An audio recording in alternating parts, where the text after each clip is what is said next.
ஆண்டவர் இயேசுவில் பிரியமுள்ள சகோதர சகோதரிகளே, ஆனந்தாவின் அருளுரை வழியாக மீண்டும் உங்களை சந்திப்பதிலே மகிழ்ச்சி அடைகிறேன். இன்றைய சிந்தனைக்கு நம்முடைய நற்செய்தி வாசகத்தை எடுத்துக்கொள்வோம். மத்தேயு எழுதிய நற்செய்தியிலிருந்து வாசகம், அதிகாரம் 11, இறை திருவசனங்கள் 28 தொடங்கி 30 முடிய.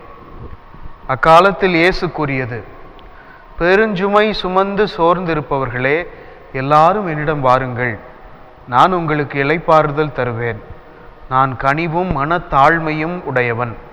ஆகவே என் நுகத்தை உங்கள் மேல் ஏற்றுக்கொண்டு என்னிடம் கற்றுக்கொள்ளுங்கள். அப்பொழுது உங்கள் உள்ளத்திற்கு இளைப்பாறுதல் கிடைக்கும். ஆம், என் நுகம் அழுத்தாது, என் சுமை எளிதாய் உள்ளது என்றார். ஆண்டவரின் அருள்வாக்கு. கிறிஸ்துவே உமக்கு புகழ். ஆண்டவர் இயேசுவில் பிரியமுள்ள சகோதர சகோதரிகளே, சுமை சுமர்ந்து சோர்ந்திருப்பவர்களே, எல்லாரும் என்னிடத்தில் வாருங்கள் என்ற அழைப்பை ஆண்டவர் இயேசு இன்றைய நற்செய்தி வழியாக நமக்கு கொடுக்கிறார். இந்த அழைப்பு சுமைகளை அவர் அகற்றுவார் என்ற நம்பிக்கையில் கொடுக்கக்கூடிய அழைப்பு என்று நாம் தவறாக புரிந்து கொள்ளக்கூடாது. சுமைகளை அகற்றுவதற்கான உத்தரவாதம் இது அல்ல. மாறாக, சுமையை தாங்கும் சரியான பக்குவம் பெற வேண்டும் என்பதற்கான அழைப்பாக இதை நாம் புரிந்து கொள்ள வேண்டும். ஆண்டவர் இயேசு பல வகையில் பலவாறு சுமைகளை தன்னுடைய வாழ்நாளில் சுமர்ந்தார். தான் வாழ்ந்த 33 ஆண்டுகளிலே அவருக்கு பெருந்தீனிக்காரர், பாவிகளின் நண்பர், திருச்சட்டத்தை மீறுபவர், பெயல்செபூலின் துணை கொண்டு பேய்களை ஓட்டுபவர் என பல நிலைகளிலிருந்து பல குற்றச்சாட்டுகள், பல சுமைகள் அவர் மேல் சுமத்தப்பட்டன. ஆனால் அவர் ஒருபோதும் இந்த சுமைகளால் சோர்ந்து போகவில்லை. அவர் ஏழைகள் எளியவர்களுக்காக அறிவித்த நற்செய்தியை, கொடுத்த சுகத்தை குறைத்து கொள்ளவில்லை. இந்த குற்றச்சாட்டுகள் எல்லாம், சுமைகளெல்லாம் அவரை முடக்கிவிடவில்லை. காரணம், அவர் ஆண்டவர் தந்தையாம் இறைவன் மீது கொண்டிருந்த நம்பிக்கை, தந்தையாம் இறைவன் அவருக்கு கொடுத்த இளைப்பாறுதலை தொடர்ந்து அவர் அனுபவித்தே வந்தார். அதனால்தான் இறுதி சுமையான சிலுவையை கூட நமக்காக அவரால் சுமக்க முடிந்தது. அதன் பரிசாய் அவர் உயிர்ப்பையும் பெற்றுக்கொண்டார். மிக உன்னத நிலைக்கும் அவர் உயர்ந்தார் என்பதை நாம் பார்க்கிறோம்.